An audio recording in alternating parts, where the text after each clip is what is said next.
ഇന്ത്യയിലെ ഉന്നത ഉദ്യോഗസ്ഥർ പറഞ്ഞ വാക്കുകൾ ഷെയ്ഖ് ഹസീന കേട്ടില്ല. കേട്ടിരുന്നെങ്കിൽ ഇന്ന് അഭയാർത്ഥിയെ പോലെ ഷെയ്ഖ് ഹസീനയ്ക്ക് സ്വന്തം രാജ്യം വിട്ട് ഓടിപ്പോകേണ്ടി വരുമായിരുന്നില്ല.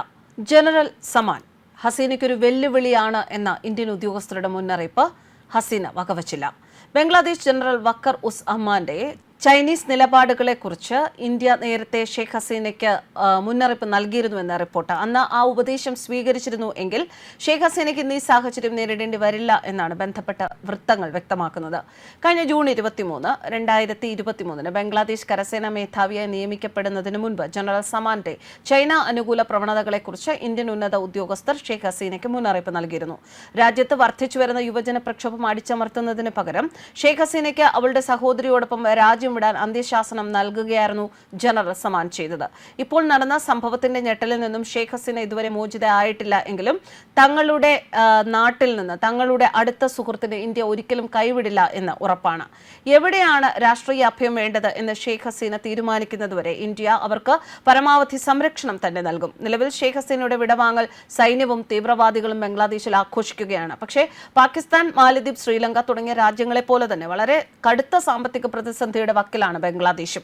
താൽക്കാലിക സർക്കാരിനും സൈന്യത്തിനും രാജ്യത്തെ സാമ്പത്തിക പ്രതിസന്ധിയിൽ നിന്നും കരകയറ്റാൻ കഴിഞ്ഞില്ല എങ്കിൽ വലിയൊരു പ്രതിസന്ധി തന്നെയാണ് ബംഗ്ലാദേശിനെ കാത്തിരിക്കുന്നത്.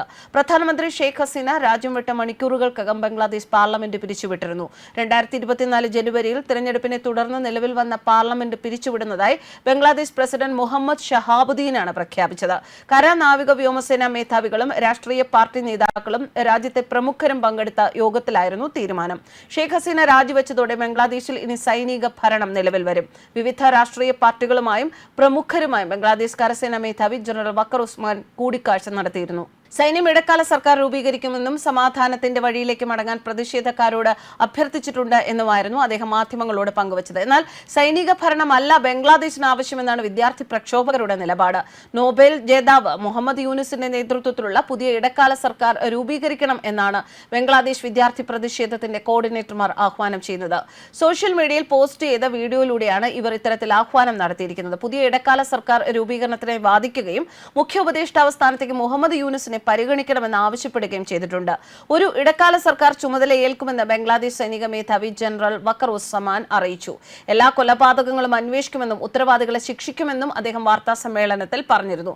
ഒരു സൈന്യവും പോലീസും ഒരു തരത്തിലുള്ള വെടിവയ്പിലും ഏർപ്പെടരുത് എന്നും അദ്ദേഹം ഉത്തരവിട്ടിട്ടുണ്ട്. ഇപ്പോൾ വിദ്യാർത്ഥികളുടെ കടമ ശാന്തമായിരിക്കുകയും തങ്ങളെ സഹായിക്കുകയും ചെയ്യുക എന്നതാണ് എന്നും അദ്ദേഹം പറഞ്ഞു. ഷെയ്ഖ് ഹസീന രാജിവെച്ച മണിക്കൂറുകൾക്കകം അവരുടെ ഏറ്റവും വലിയ എതിരാളിയും മുൻ പ്രധാനമന്ത്രിയുമായ ഖാലിദ സിയെ ഉടൻ ജയിലിൽ നിന്ന് മോചിപ്പിക്കുകയും ചെയ്തിരുന്നു. ഒരു ദശാബ്ദത്തിലേറെയായി രാഷ്ട്രീയ എതിരാളികളാണ് ഇവർ രണ്ടാളും. രാജ്യത്തിന്റെ വിവിധയിടങ്ങളിൽ കർഫ്യൂ പ്രഖ്യാപിച്ചിട്ടുണ്ട്. ധാക്കയിലെ തെരുവുകളിൽ 10,000-കണക്കിന് ആളുകളാണ് തടിച്ചുകൂടിയത്. പ്രക്ഷോഭകാരികളായ വിദ്യാർത്ഥികളും അവരുടെ കുടുംബവും തെരുവിൽ ആഘോഷം തുടങ്ങുകയും ചെയ്തു. ഇതിനിടെ ഷെയ്ഖ് ഹസീനയുടെ പാർട്ടിയായ അവാമി ലീഗിന്റെ ധൻമോണ്ടിയിലെ ഓഫീസിന് പ്രക്ഷോഭകർ തീയിടുകയും ചെയ്തു. ധാക്കയിലെ ബംഗബന്ധു മെമ്മോറിയൽ മ്യൂസിയത്തിന് പ്രതിഷേധക്കാർ തീയിട്ടു. ബംഗ്ലാദേശ് കലാപത്തിന്റെ പശ്ചാത്തലത്തിൽ ദില്ലിയിലെ ബംഗ്ലാദേശ് ഹൈക്കമ്മീഷന് സുരക്ഷ വർദ്ധിപ്പിക്കുകയും ചെയ്തിരുന്നു. പ്രധാനമന്ത്രി പദവി രാജിവെച്ച് ഷെയ്ഖ് ഹസീന രാജ്യം വിട്ടതിന് പിന്നാലെ ഇന്ത്യ ബംഗ്ലാദേശ് അതിർത്തിയിലും സുരക്ഷ ശക്തമാക്കി. അതിർത്തി രക്ഷാസേന 2 ദിവസത്തേക്ക് അതീവ ജാഗ്രതാ നിർദ്ദേശമാണ് നൽകിയിട്ടുള്ളത്.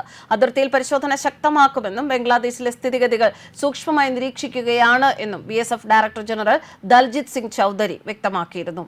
News desk കർമ്മസ്.